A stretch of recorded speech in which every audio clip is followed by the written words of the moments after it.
Porque la realidad tiene muchos tonos, matices.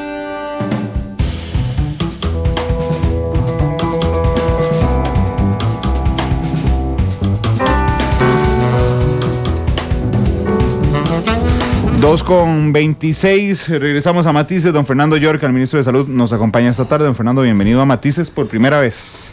Efectivamente, don Randall, encantado de estar aquí con ustedes y lamento profundamente el pequeño atraso que tuve. Gracias, don Fernando, entiendo. Y usted nos explicaba que estaba corriendo con una situación de alcance internacional. Sí, efectivamente, habíamos recibido una misión internacional y pues no habíamos evacuado pues todos los asuntos que era obligatorio y fecha límite hoy evacuar.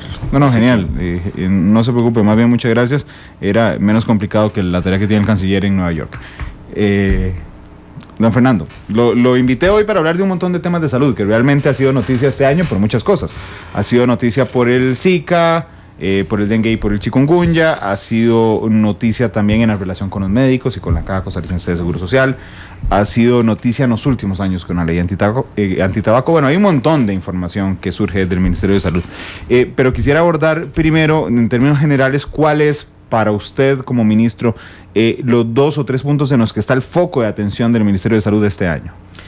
Bueno, yo diría que podemos identificar un par de focos. El foco de la atención de la opinión pública y el foco, por ejemplo, de la atención de el mayor esfuerzo y el trabajo, si se quiere, más tesonero que le estamos poniendo a lo interno del ministerio, que no siempre coinciden, hay que decirlo.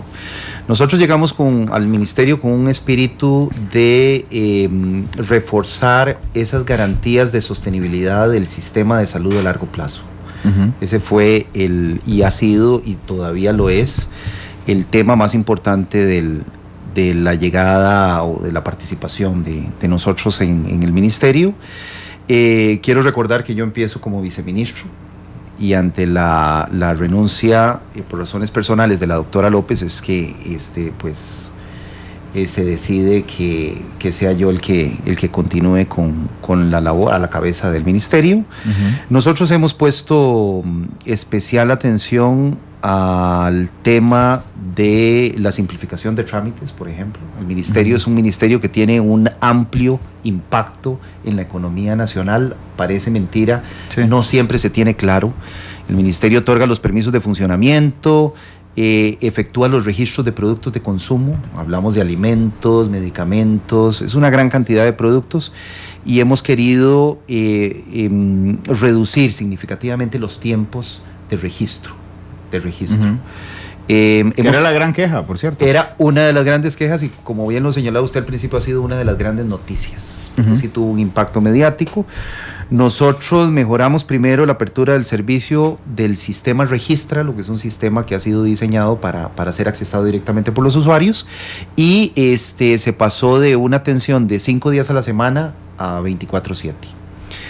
Eso ha permitido que se agilicen muchísimo los registros. Hemos reducido tiempos, por ejemplo, en cosméticos de bajo riesgo de 40 días a 5 días, de alimentos de bajo riesgo de 20 días a 5 días, de medicamentos de 1 año a 5 meses. 5 meses es un tiempo muy bueno a nivel internacional de registro de medicamentos. Cosméticos de 4 meses a 1 mes. De equipo y material biomédico de 6 meses a 4 meses y productos naturales de 1 año a 3 meses. Es una de las tareas en las que más atención le hemos puesto.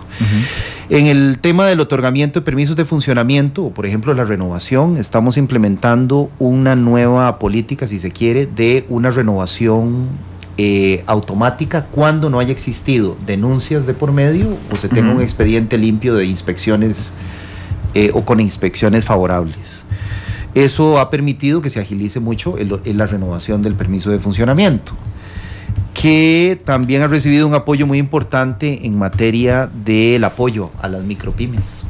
El precio de la renovación, que antes oscilaba entre $50 y $100, se ha bajado a $20 para las micropymes. Y en eso se ha realizado un esfuerzo conjunto de identificación y de certificación de micropymes con el MEIC. Y por supuesto nosotros hemos abordado los otros grandes temas que son de carácter un poco más mediático, los brotes de infecciones que han ido surgiendo, las nuevas enfermedades a las que nos tenemos que enfrentar y, cómo no, problemas que quizás no son nuevos, pero donde siempre se ha reclamado una ausencia del ejercicio de la rectoría por parte del ministerio, como son los problemas que tiene la caja en materia de especialistas, de listas de espera y de otros problemas que a lo mejor han existido, que no son nuevos, que no son recientes, pero que a lo mejor ahora han vuelto a encabezar la atención de la opinión pública. Que es un temazo, es uno al que le vamos a dedicar más minutos en un ratito, que es justamente el ejercicio de esa rectoría, ¿verdad? Porque hubo un par de periodos de administración del ministerio en el que se veían como gobiernos absolutamente apartes en cuanto a la caja y en cuanto al ministerio, ¿verdad? Y entonces, pues esto es todo un tema. Me gustaría preguntarle, ahí vamos a ir haciendo una variación de temas, don Fernando, a lo largo de la entrevista, el tema FIF, donde hubo una realmente expectativa por la trascendencia en derechos humanos que tenía esto, pero resulta que cuando viene la sentencia de la Corte Interamericana, se da el zipizape con la Sala Constitucional, finalmente queda en firme que Costa Rica tiene que hacer FIF, empiezan el registro y entonces nos desinflamos todos porque solo una clínica en el país pide permiso para FIF. Efectivamente, el deber del Estado es propiciar esos espacios para que se puedan dar. Actualmente se han propiciado y efectivamente, a pesar de que otras clínicas privadas, hospitales, se han acercado a buscar información, también a preguntar por los requisitos necesarios, lo cierto es que hasta el momento solo hemos tenido una solicitud formal y ha resultado que ha cumplido con los requisitos necesarios para que se aplique la técnica. Recordemos que la caja está en el proceso, claro, y que tiene un tiempo mucho más prolongado para implementar la técnica en la institución, y la caja se ha venido preparando desde capacidad técnica de los funcionarios hasta contar con los recursos suficientes para poder instalar el servicio también en la caja. Claro, lo que pasa es que desde una mera lógica de mercado, uno hubiera pensado que las clínicas privadas iban a aprovechar este lapso que tiene la caja para prepararse, ¿verdad?, para hacerlo aquí, y que entonces un montón de costarricenses no se fueran a gastar una fortuna a Panamá para hacerla, sino que si tenían la fortuna para gastarla, la hicieran en el país. Pero bueno, es una muy buena observación, totalmente de acuerdo con usted. Lo que todo el mundo hubiera esperado era una avalancha de solicitudes tratando de llenar ese espacio que hacía falta aquí y de aprovecharse de esa situación de impas mientras la caja implementa. No es por los requisitos, no es que los requisitos son muy fuertes, doctor. Los requisitos sí son rigurosos, como lo deben ser en este tipo de procedimientos. Son procedimientos sumamente especializados. Hablamos más bien de la aplicación deben ser aplicados por subespecialistas, o sea, hablamos de no es cualquiera el que puede solicitar este tipo de permisos, y no es cualquiera el que puede contar con el equipo y el apoyo en materia de otros recursos. Así que sí que es cierto, los requisitos pues son bastante rigurosos, pero no se puede esperar más de una técnica, de la aplicación de una técnica tan delicada. Yo estoy de acuerdo, pero en la retroalimentación que le dan al ministerio, las clínicas que han pedido información nunca les han dicho eso. Pues lo cierto es que no. Si nosotros hubiéramos recibido, por ejemplo, una gran cantidad de solicitudes y estuviéramos rechazando solicitudes formalmente planteadas, le daría yo la razón. Sin embargo, no ha sido el caso, ni siquiera hemos recibido esas solicitudes. Es decir, la única que se recibió fue aprobada. Efectivamente, y porque sí que cumplió, y hemos hecho varias inspecciones y supervisiones, y la verdad es que sí ha venido cumpliendo con los requisitos, que sí son difíciles de cumplir. Hablemos de vacunas, ¿le parece? Encantado. Es que tienen tantos temas ustedes que hay que hacer casi un picadillo de temas para ir abordándolos todos. ¿Cómo está el tema del esquema de vacunación? ¿Se está pensando en ampliarlo en algún momento? Sí, bueno, recordemos que las vacunas son una de las herramientas más importantes para ejercer la prevención de enfermedades, sin duda alguna. Hace muchos años las aplicaba directamente el Ministerio de Salud y se financiaban directamente por parte del Ministerio de Salud o por fondos que provenían directamente de Hacienda. En el momento en que se hace diferencia de competencias a la caja empieza a aplicarlas, se mantienen financiando por parte del Ministerio de Salud, pero las nuevas incorporaciones las ha estado financiando la caja. Directamente. Entonces, por ejemplo, en el pasado que se han introducido vacunas como la vacuna contra el neumococo, por ejemplo, es una vacuna que a través del tiempo, y hay que decirlo, ha demostrado la utilidad en relación costo-beneficio. Sin embargo, cada una de estas vacunas que se introduce, pues es un esfuerzo que hay que mantener en el tiempo, así que son compromisos a largo plazo de carácter financiero que las instituciones tienen que comprometerse a cumplir. Nosotros tenemos actualmente al menos 2 vacunas que están en proceso de revisión. Recordemos que la Junta de Vacunación se encuentra en el seno del Ministerio de Salud, pero es un órgano independiente conformado por personal de la caja también. ¿Es la del dengue? La vacuna contra el virus del papiloma humano, que es fundamental. Es la que se desarrolla en Guanacaste. Costa Rica fue uno de los países donde participó en el desarrollo, y Guanacaste fue una de las zonas más intensas en aquel momento. Después se desarrolló otra investigación que demostró que la vacuna era efectiva con 2 dosis. Al principio se recomendaban 3 dosis, y ahora estamos en un proceso de investigación muy serio en el país, de ver si conseguimos demostrar que con una única dosis... Claro. Tuvimos a la jefa de investigadores en Matices hace un par de meses. Y fue muy interesante porque efectivamente algo que no le hace nada de gracia a las farmacéuticas, pero bueno, era que no eran necesarias 3 dosis, sino 2, y después que no era necesario 2, sino 1. Pero el proceso de validación de los resultados es muy interesante, porque la dosis de la vacuna tiene que ponerse en menores de edad. Exactamente. De hecho, la doctora que nos acompañó en esa fecha nos decía más o menos a los 10 años. Entonces, bueno, supongo que eso también debe ser algún ruido, por lo menos, que genera... ¿Cómo no? Pero la intención de la aplicación de la vacuna siempre es la optimización del recurso como tal. La idea es aplicarla antes de que se empiece la vida sexual activa, por las implicaciones que puede tener. Y recordemos que esta vacuna, la utilidad es sumamente importante porque nos puede ayudar a prevenir y a reducir los cánceres de cérvix que significan un problema de salud pública en nuestro país. Otra de las vacunas que estamos contemplando es la del rotavirus. Las diarreas por estas enfermedades virales siguen siendo un problema de salud pública, y si conseguimos incorporarla, pues habremos causado un impacto en los más pequeños, que suelen ser las víctimas más importantes. Entre marzo y abril es una situación impresionante lo que atiende el Hospital Nacional de Niños por rotavirus. Es increíble. Doctor, aunque no estén analizando esta, sé que viene para el sector privado, que es la de dengue. Efectivamente, ya está registrada en el Ministerio de Salud. Actualmente la compañía la podría empezar a comercializar una vez que establezca los mecanismos de comercialización, que incluyen los de distribución. Pero hay que decir que para incorporarla al sistema público, recordemos que la casa farmacéutica está también en un proceso de incorporarla al fondo rotatorio de la OPS, que es el mecanismo con que habitualmente, y cuando se suplan todas esas necesidades, pues nosotros a nivel de la caja y del Ministerio de Salud, muy especialmente la caja, se realizarán los análisis costo-efectividad necesarios para ver si realmente se puede incorporar al cuadro de... No es tan fácil que se incorporan las vacunas a un cuadro de vacunación. Sí. De hecho, le iba a preguntar esto, porque el orden es ese, ¿verdad? Digamos, puede ingresarlo al sector privado, pero para ingresar al sector público en Costa Rica tiene que pasar primero por la Organización Panamericana de la Salud, o la OMS. Pues sí, también. Y también demostrar aquí en el país es necesario, es un requerimiento que establece inclusive la Contraloría, que se establezca esa relación de costo-efectividad suficiente para justificarla. Esto seguramente no va a estar bajo no será bajo su administración.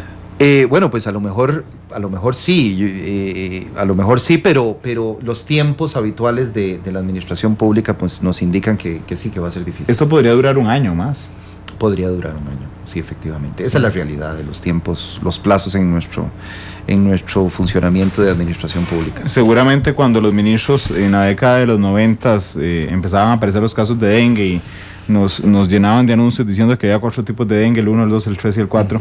Seguramente todos pensábamos que era una cosa muy a corto plazo y teníamos 30 años ya casi y seguimos hablando del dengue y todos los años intentamos ganarle la lucha a ese pequeño mosquito y no lo logramos. Efectivamente, bueno, en algún momento inclusive se pensó en erradicar el zancudo, sin embargo, hoy en día sabemos que es prácticamente imposible.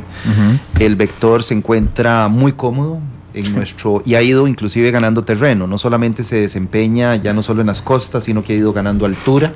Claro. Y también se ha ido adaptando a ciertas condiciones climáticas y por cierto muy propias del entorno del ser humano.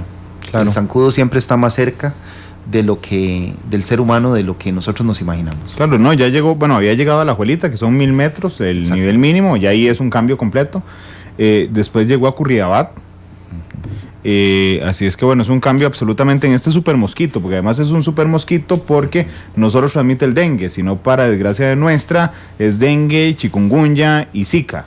Que por cierto, el tema del zika pareciera, yo no sé si usted tiene la impresión, yo sí la tengo realmente, hemos hecho 2 programas ya con gente del Ministerio de Salud sobre zika y a mí realmente me parece que la gente, para desgracia a todos, no le importa el zika, doctor. Bueno, yo pienso que sí le importa, lo que pasa es que la gente con frecuencia solemos reaccionar demasiado tarde, cuando ya tenemos las enfermedades o los enfermos en el vecindario, vamos a decirlo así.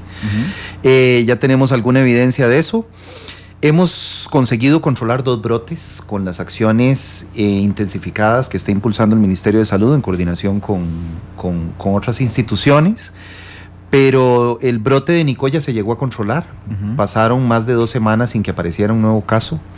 Posteriormente es que aparecen más recientemente otros casos en Santa Cruz y en otras zonas cercanas y la propia Nicoya, pero ese brote se llegó a controlar. Y el brote de Alajuelita, que fue un brote muy importante porque hablábamos ya del ingreso al Valle Central. Claro, pero yo he hablado con inspectores del Ministerio de Salud, no quiero demeritar el trabajo que hacen los vecinos. Sí. Pero realmente hay gente que fue a La Juelita, me decía, es que da demasiada cólera, realmente, hay un brote enorme, le decimos a la gente todo lo que puede dar y llegan los inspectores y en todo lado hay criaderos de mosquitos, doctor. Efectivamente, estoy totalmente de acuerdo. La evidencia con la que inclusive contamos es que hay inspectores que hacen un repaso de una barriada, vuelven a hacer al tiempo una y vuelven a encontrar los mismos problemas después de que han pasado ejerciendo la educación en primer lugar, segundo eliminando ellos criaderos y pues como último recurso la fumigación que sí que es a veces necesaria y todavía se vuelven a pasar y se vuelven a encontrar los mismos problemas, criaderos que no han sido eliminados adecuadamente y por lo tanto la persistencia del problema. Sí, pero realmente es increíble. Es increíble. Es una paradoja. Un día de estos un doctor que no me autorizó a decir el nombre, pero que me pareció muy gracioso lo que me dijo, decía, bueno, si no fuera un mosquito, si no fuera una cucaracha muy fea, seguramente estaríamos ya erradicando al transmisor del Zika. Y si no diera microcefalia y Guillain-Barré, que son 2 cosas tan raras, y diera impotencia sexual, entonces estaríamos en una lucha nacional entonces contra el Zika. Es gracioso, pero lo feo es que es cierto. Lo feo es que es cierto y al mismo tiempo también es cierto que las consecuencias, hoy en día lo sabemos, de contraer la enfermedad, muy especialmente en embarazadas en el primer trimestre, son de altísimo riesgo, ¿no?, para el bebé. Y bueno, y en el caso de los adultos, las complicaciones neurológicas como el síndrome de Guillain-Barré pues son definitivamente clarísimas. Y a pesar de eso, la reacción de la gente ha sido muy variada. Sí, lo cierto es que sí hay comunidades que han dado una respuesta, pero hay otras, la gran mayoría, cuya respuesta ha sido muy pobre. Sí, en el tema de Guillain-Barré seguimos teniendo un caso. Sí, efectivamente, pero hay otro que se encuentra en estudio, que todavía está en última etapa de confirmación, o sea, es una sospecha muy... Parece que sí, Parece que sí, y en su momento, cuando tengamos la certeza absoluta, pues lo comunicaremos como debe ser, pero claro, van a aparecer nuevos casos, lamentablemente, estamos bajo ese riesgo, y las complicaciones pues aparecen en función de la cantidad de casos que aparece. ¿A dónde es lo único que le voy a preguntar de ese nuevo caso, para ser muy respetuoso a esto, pero ¿de dónde es ese nuevo caso sospechoso? ¿Recuerda? Bueno, yo tengo entendido, porque no recuerdo con exactitud ni tengo una certeza absoluta, pero que es de la zona del Pacífico, yo creo. Pero del Pacífico. sí, pero no tengo una certeza, claro, para ser franco. Doctor, pero diagnosticar Guillain-Barré no es tan complicado. Lo que es complicado es asociarlo a que sea por Zika. Exactamente, Eso, sí. O sea, si es Guillain-Barré, pero no saben si es por Zika. Efectivamente. Recordemos que nosotros hemos tenido siempre, en función a la casuística normal de nuestro país, casos de microcefalia y casos de Guillain-Barré. Sí, claro. Siempre se han dado. El asunto es estar seguros sobre el vínculo y el origen, el posible origen o ojalá certero origen de que haya sido causado por el Zika. Sí, ¿y casos de microcefalia? Bueno, casos de microcefalia hemos descartado, pero en realidad todavía no tenemos uno que podamos realmente atribuir. Solo el importado. Al Zika. Sí, exactamente, un caso importado, sí, efectivamente. Doctor, casos autóctonos no. El reglamento para multar a la gente, que van a tener que multar a 3/4 partes de la población, pero no importa, ¿ese reglamento cómo va? Sí, lamentablemente no es un reglamento, es un proyecto de ley que depende de la Asamblea Legislativa. Ah, bueno. Para que sea. Aún peor, si fuera un reglamento sí, estaríamos muy felices todos. No, los reglamentos lamentablemente no pueden contemplar sanciones, porque las sanciones son reserva de ley. Porque tienen que pasar por la Asamblea. Tienen que pasar por la Asamblea. Pues nosotros hemos hecho todo el impulso y seguimos esperando a que los señores y las señoras diputadas pues lo tomen muy en cuenta. ¿Y cómo ven? ¿Usted ve que tomen en cuenta eso? Bueno, en comisión recibió un dictamen favorable y ha sido... Nosotros lo hemos hablado prácticamente con todos los diputados, si no este servidor en persona, los técnicos, el propio doctor Marín y el propio doctor la misma doctora Enchía, la viceministra, y cuando lo hablamos con los diputados, pues todos nos dicen estar totalmente de acuerdo en... ¿Todos? Bueno, pues muy generalizado. ¿Los libertarios también? Hay una, sí, inclusive han manifestado por lo menos en estar... de acuerdo con que se establezcan, a lo mejor puede ser que haya dudas sobre el nivel de las sanciones que haya que establecer y los mecanismos, pero que existan sanciones, sí. Ahora bien, también ha habido un diputado, don Mario Redondo, pues también presentó algunas dudas al principio, sin embargo, son dudas más que de la forma. En el fondo sí están de acuerdo en general de que se debe establecer algún tipo de sanción para las personas que no elimine los criaderos adecuadamente. Doctor, sobre el fumado, creo que es una realidad innegable que Costa Rica tiene hoy menos fumadores que hace 10 o 5 años, creo que eso nadie lo puede negar. La duda que a mí me queda es cuántas de las multas han logrado cobrar, porque realmente yo veo muy difícil, yo lo veo, tal vez usted me pueda corregir, sí, muy difícil cobrar multa, porque si a mí se me ocurre fumar en una parada de autobús aquí y me hacen una multa, pues nada más no la voy a pagar y ya. No tiene ninguna consecuencia que me obligue a pagarla, doctor. Bueno, efectivamente, las multas son siempre difíciles de cobrar, casi que en cualquier terreno. Yo estoy hablando inclusive de las multas que aplican las municipalidades, y también las multas de tránsito, de todos es conocidos. Yo sí quiero decir que tenemos una evidencia muy importante de que la ley está surtiendo su efecto. Sí. Y era lo que quería rescatar aquí en una encuesta nacional que efectuó el IAFA en el 2010. Se demostró que el 13.4% de la población fumaba en el 2010. Y en una encuesta más reciente que efectuó el GATS, que es un mecanismo de encuesta internacional, se demostró que actualmente se calcula que el 8,9% de la población fuma, lo que hablamos de una reducción de 4,5% en estos años, que en materia de salud pública, le aseguro, no es poca cosa. Por eso le decía, es innegable. Esa reducción. De hecho, las personas, yo creo que lo han sentido, pero sí hay algún nivel de cobro de facturas y por multas. Pero estoy totalmente de acuerdo con usted, una grandísima cantidad de las multas cuesta mucho cobrarlas. ¿Cuántas multas, doctor? ¿Tiene el dato? Son, incluidos los 2 años, del 2013, 2014, sí, del 2013 al 2016, 2015. 2015 multas. Sí. ¿Y cobradas? ¿Tiene idea? No, tengo entendido que esas son las que han sido cobradas. Ah, bueno, 2015 cobradas. Sí, no, 2015 son cobradas, sí, pero el periodo de tiempo es enorme, ¿verdad? Hablamos del 2013, 2014, 2015, 2016, o sea, es un periodo... Lo que no tenemos es la cantidad de multas registradas o emitidas. Sí, es que nosotros registramos las que se llegan a cobrar. Usted me está preguntando por las emitidas. Sí, las que se hacen. Las emitidas. Sí, yo le podría hacer llegar el dato. En este momento no lo tengo, pero yo le podría hacer llegar el dato. En todo caso, sí estoy totalmente de acuerdo con usted. Es un porcentaje realmente bajo. Si a mí me agarran fumando en la parada de bus y me hacen la multa, ¿cuál es el procedimiento que yo tengo que seguir en términos generales, doctor, para ir a pagar la multa? Sí, es un acto de responsabilidad de atender exactamente. Es decir, es que yo quiero ir a pagar. Exactamente, porque no hay mecanismos, quiero decir, en el caso del marchamo, por ejemplo, cuando usted le hacen una multa por lo menos a la placa, vamos a decirlo así, sí. Cuando usted va a renovar el marchamo, pues se le salen a relucir las multas.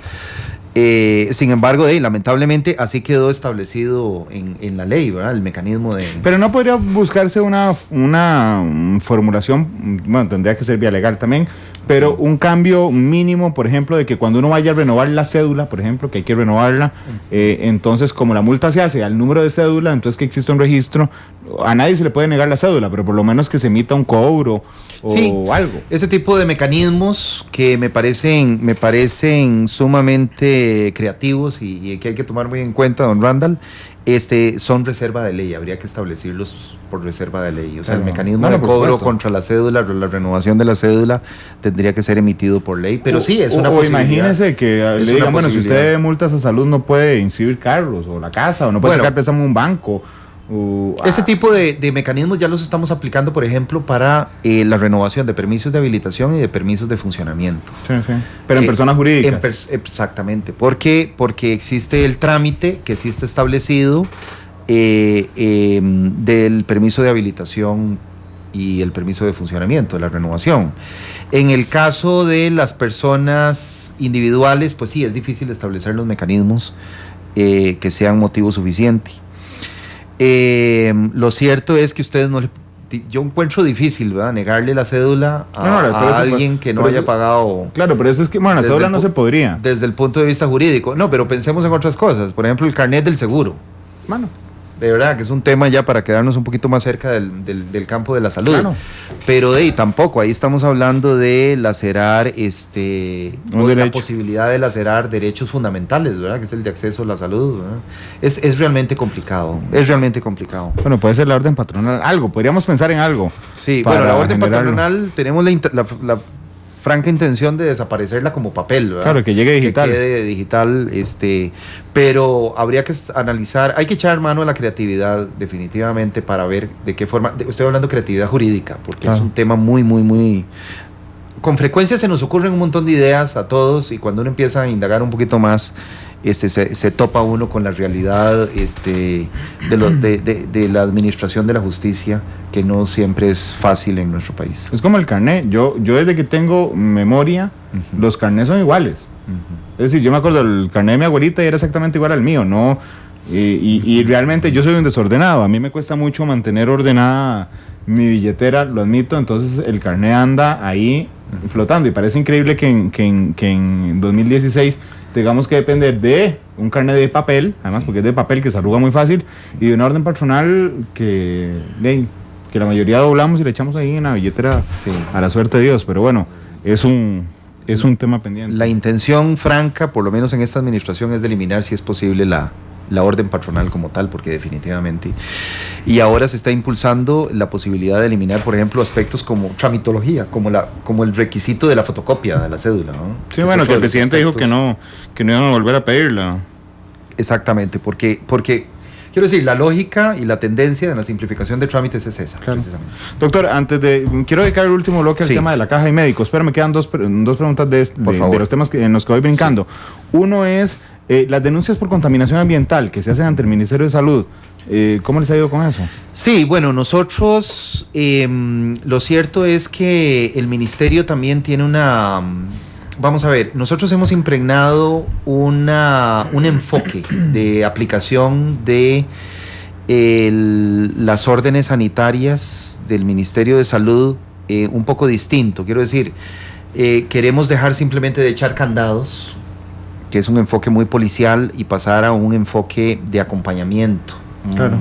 Eso en el campo de la materia sanitaria general o de contaminación, hay que decir que hemos girado una gran cantidad de órdenes sanitarias, con frecuencia, inclusive a municipalidades, a grandes, por problemas de basura, concretamente, a grandes depósitos privados, por ejemplo, lotes baldíos que tienen gran cantidad de basura. Sin embargo, volvemos a la misma situación donde, con frecuencia, si no está ligada al otorgamiento de un permiso de funcionamiento y de un permiso de habilitación, lamentablemente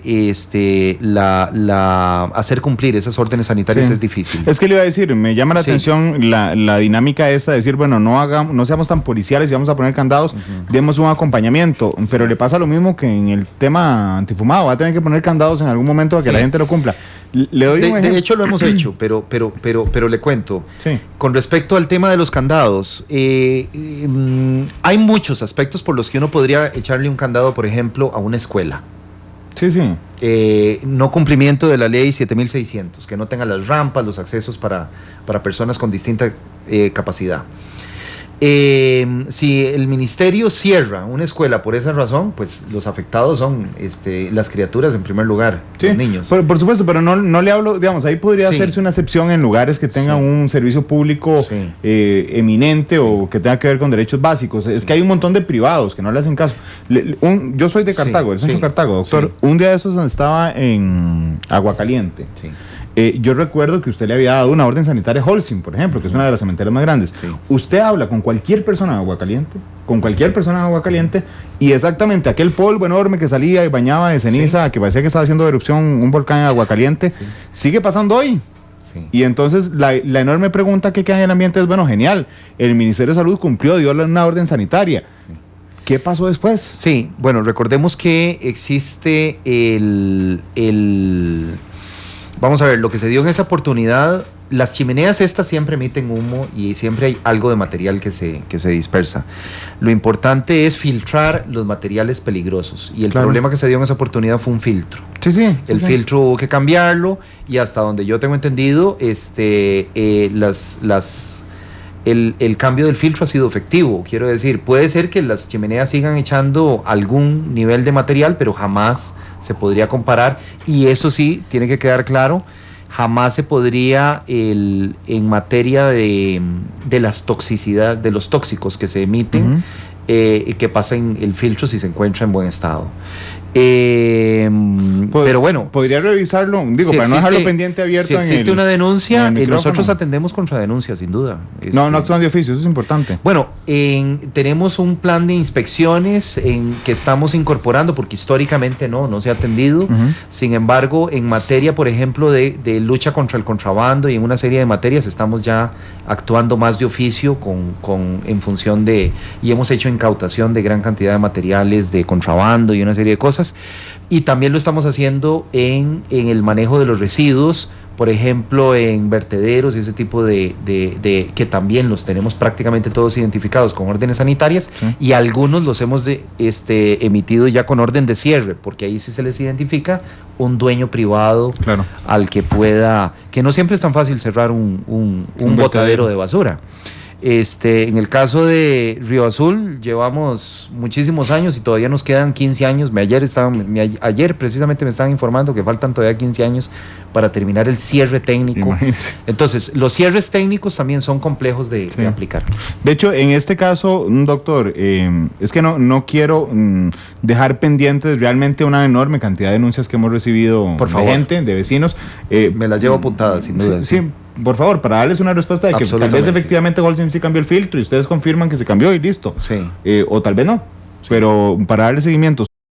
Estamos con el ministro de Salud, Fernando Llorca, hablando sobre muchos temas de salud, pero he querido dedicar el último bloque a hablar sobre la relación que hay entre el ministerio y la caja, porque el ministerio es el rector, y los enormes problemas que hay en relación con un tema. con 2 temas, pero vamos con uno, la lista de espera.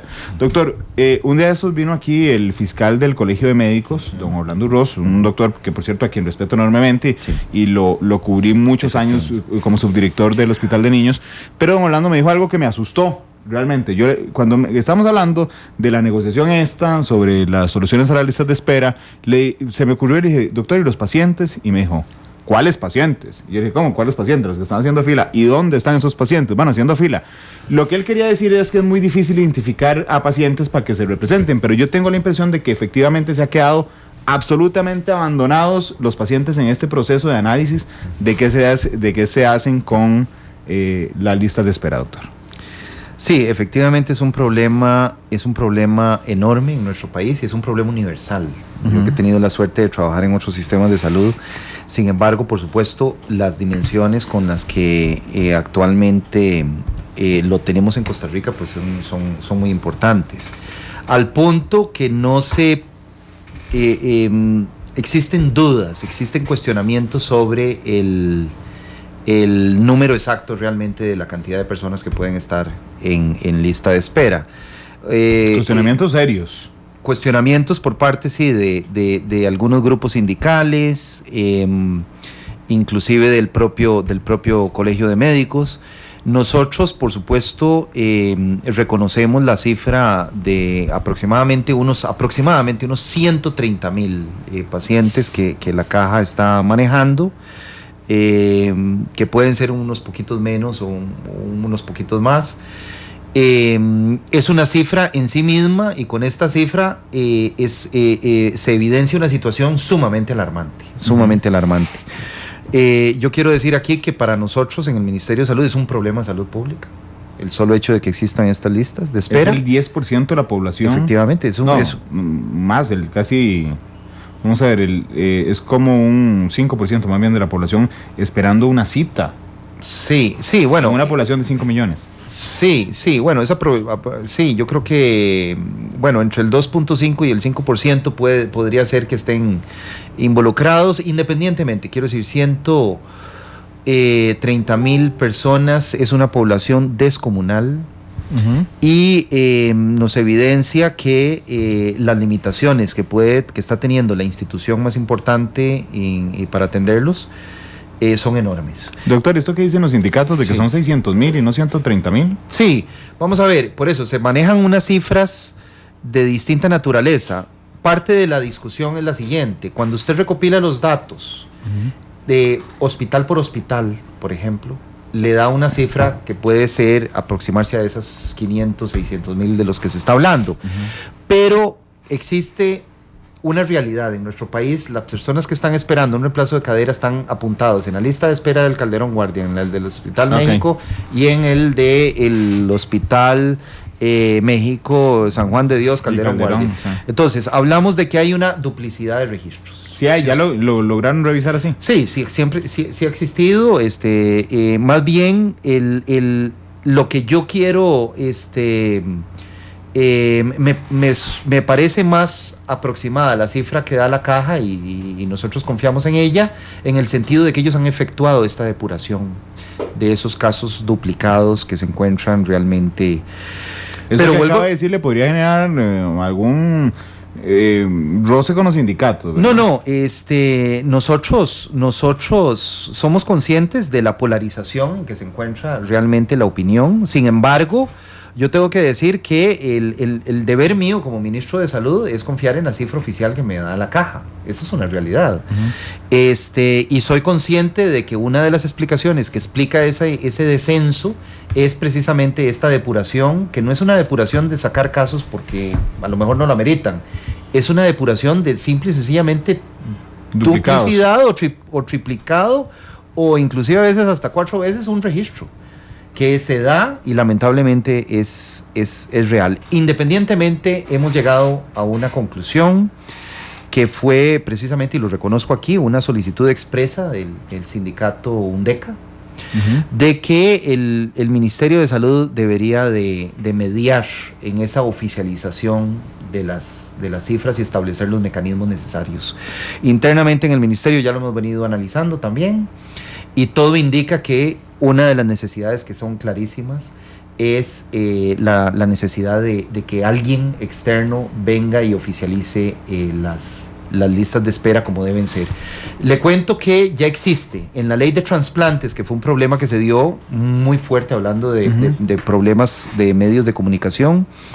En Costa Rica los trasplantes, estuvieron en desorganización total. Gracias a una nueva ley y una nueva reglamentación que está aplicando el Ministerio de Salud, se está empezando a poner en orden, y uno de los requisitos que exige la ley es transparentar y oficializar las listas de espera de trasplantes. O sea que ya lo tenemos en esa materia. ¿Por qué no hacerlo en todas las demás? Sí, de hecho, doctor, nada más acláreme lo que nos acaba de decir. Usted dijo, y vamos claramente hacia la necesidad de que alguien de afuera venga a certificar la oficialidad de los datos. ¿Alguien de afuera es usted? ¿Alguien de afuera es el Ministerio de Salud? ¿O alguien de afuera es alguna firma extranjera que venga a auditar las listas de espera? Ministerio de Salud. ¿Sí se van a meter? Ministerio de Salud, totalmente. Sí, uno de los grandes, sí, totalmente. Desde que estamos ya participando intensamente en el análisis del problema como tal, ya el ministerio está metido de lleno. Como le dije, es un problema de salud pública, lo hemos reconocido así, y como tal merece toda la atención del Ministerio de Salud. Y debe ejercer la rectoría como le corresponde en esta materia también. Hablamos de la salud de las personas. Claro. Así que la respuesta es efectivamente el Ministerio de Salud. Y en el tema de la declaratoria de Inopia, que ha sido otro tema pendiente. Es otro tema, y por cierto muy vinculado. Sí. Lo cierto es que la declaratoria de Inopia, solicitada originalmente por la Junta Directiva de la Caja, a lo mejor hablaba de una cantidad muy grande de especialistas, cosa que nosotros tratamos de analizar en el Ministerio de Salud, conjuntamente con otros actores muy del gremio de los médicos, al punto que se llegó a conformar esta comisión de alto nivel por parte del Colegio de Médicos, que participó, a los sindicatos de médicos, donde hay médicos, a la Caja, al Ministerio de Salud, y sin pacientes, donde definitivamente la intención principal de esta comisión era saber la cantidad de especialistas que contamos y dónde están trabajando. Llegamos a evacuar estas dos dudas en términos generales, muy especialmente la primera. Por ejemplo, el Colegio de Médicos demostró que hay una gran cantidad de anestesiólogos, por ejemplo, registrados en el colegio. Sí. El problema es que no necesariamente están trabajando en todo el territorio nacional, están muy concentrados en el centro de San José, y por esa razón accedimos a declarar escasez de especialistas médicos en 47 casos de aproximadamente 7 especialidades concretas, eso sí, muy orientados en la zona rural. Claro, pero la Caja les está pidiendo una ampliación porque se ha encontrado una realidad en la práctica en los últimos días, que es que, por ejemplo, hay médicos o aspirantes, digamos, a ocupar una plaza de especialistas que dicen, bueno, sí, pero yo solo, si tengo medio tiempo en el Calderón y medio tiempo en el San Juan de Dios. Y usted dice, no, suave, es que donde faltas en el Tonifacio. Bueno, no, así no. Se ha encontrado esa realidad en los últimos días la Caja y le está pidiendo una ampliación de la medida. Sí, lo cierto es que nosotros, dentro de la medida, primero contemplamos la necesidad de que se agote la convocatoria de contratación de médicos que ya están trabajando dentro de la Caja para suplir esas necesidades en esas zonas específicas, de los mecanismos que se acordaron en esa comisión de alto nivel, que es la posibilidad de participar a médicos que están trabajando en el sector privado o médicos jubilados, y como última alternativa la posibilidad de importar médicos. Entonces, agotando todo ese proceso y guardando, por cierto, dicho sea de paso, quiero recordarlo aquí, que Costa Rica ha suscrito un convenio ante la Organización Mundial de la Salud de respeto y de no aprovecharse de países en situación de desgracia para contratar médicos, un poco apelando a la ética del buen comportamiento a nivel internacional. Es que semana, se puede aplicar este tipo de contrataciones de importar médicos especialistas. Pero ya se han ido agotando, porque por ejemplo 25 dijeron que no en esta última convocatoria que hizo la caja, que ayer en una nota de Karina Porras, nuestra compañera periodista, decía Mario Eugenio Villalta, ojalá, le pedimos a Dios, le rogamos a Dios que lleguen el lunes a firmar, porque si no van a pagar una multa que por cierto es ridícula por la formación, que son 3 millones de colones, pero doña María Eugenia realmente deseaba con el alma que le llegaran a firmar. Todos queremos que esas contrataciones ojalá se puedan concretar. Yo lo que puedo decir es que evidentemente si la caja nos demuestra que hay mucho más necesidades, pues nosotros tendremos que defender en primera instancia el deber nuestro, que es a la población en general que tanto requiere estos servicios. Usted está analizando, esta es una pregunta corta, es simplemente para aclarar ese enfoque, usted está analizando en ese instante si amplía la declaratoria de Inopia a más especialidades producto de la solicitud de la caja. En este momento no, porque como hemos dicho, los mecanismos que hemos tratado de implementar es que se demuestre el agotamiento de estos otros mecanismos. ¿Por qué razón? Porque sabemos que hay médicos especialistas sin trabajo. Entonces, en ese momento lo descarta hasta que se agote el proceso. Yo diría que sí, y bueno, y en tanto tengamos una solicitud formal en ese sentido, pues nosotros lo analizaremos. Pero de momento nosotros lo que hemos pedido es que estos médicos se encuentren las vías, las rutas de gestión de contratación entre patrono y empleado y que puedan encontrarse una solución, porque eso es lo que uno espera. Doctor, nos están haciendo varias preguntas en Twitter de algo que usted acaba de decir. Cuando hablamos de las listas de espera, pregunta Diana Díaz que cuando usted dice que el Ministerio de Salud se va a meter en la práctica, ¿podría aclararme eso? ¿Qué es? ¿Que va a ir a revisar a los hospitales las listas, a decir, a ver, deme las listas para resumir? ¿O va a ir a ver cuando a la gente le dan cita? Que por cierto, hay gente a la que no le dan cita, entonces la secretaria le dicen, venga la otra semana a ver si hay, y eso evita que entre al registro de la lista de espera. Sí. Eso es lo que van a ir a hacer, ir a revisar, ir a pedir. ¿Qué van a hacer en la práctica? Concretamente, la participación del ministerio. Recordemos que el ministerio, ejerciendo la rectoría, puede solicitar ciertas acciones a las instituciones, entre ellas la caja, pero no le podemos decir cómo lograrlas. Quiero decir, la gestión, la autonomía de gestión es propia de la institución, y en el caso de la caja es muy clara y es muy fuerte. Entonces, ¿cómo nosotros nos convertiríamos en el ente oficializador? Habría que establecer unos mecanismos de recolección de esa información, que ya nosotros, insisto, lo hacemos en otros procesos. Claro. En listas de espera... en listas de espera de pacientes con trasplantes, estamos construyendo esa ruta. Se recopila la información de distinta forma, se hacen cruces, se efectúan la depuración del caso y se oficializa. Ese tipo de mecanismos se podrían establecer conjuntamente con la caja y en Costa Rica, y que sea el Ministerio de Salud el que oficialice esas listas de espera. Es uno de los mecanismos que podrían darse. Hay que construirlos, por supuesto, hay que establecer una ruta. ¿Eso significa que podrían durar meses o años, doctor? Yo pienso que, porque hablamos aquí de materia de reglamentación, ahí sí que no le hablo yo de reserva de ley, así que el promedio de aprobación de reglamentos en nuestro país es de aproximadamente, por lo menos en el Ministerio de Salud, es de aproximadamente unos 8 meses. Ok, 8 meses la reglamentación más lo que se haga. Bueno, la reglamentación normalmente ya trae implícitos los mecanismos que se tienen que ir a... Claro, pero digamos, para entenderlo desde la ignorancia, es reglamentar en 8 meses y a partir de los 8 meses empezar con la recolección de información. Con la recolección de la información. Eso significa que la oficialización de la información es muy probable ahora sí que sea en el próximo gobierno, porque... Podría ser al final del próximo año, no necesariamente el próximo gobierno. Al final del próximo año, podría ser dentro de año y medio. Dentro de un año, por ejemplo, a fecha de hoy. Eso es ser muy optimista. Eso es ser bastante realista dentro de las posibilidades de lo que hay. Antes de un año no va a pasar. Vamos a ver, yo le voy a decir, lamentablemente, porque nosotros quisiéramos tener ese tipo de datos, todos, yo el primero, ya. Sin embargo, los mecanismos, el Estado de Derecho y los mecanismos legales a los que yo puedo echar mano son precisamente estos: desarrollar un decreto que tiene que ser transparentado con la población, con todas las instituciones.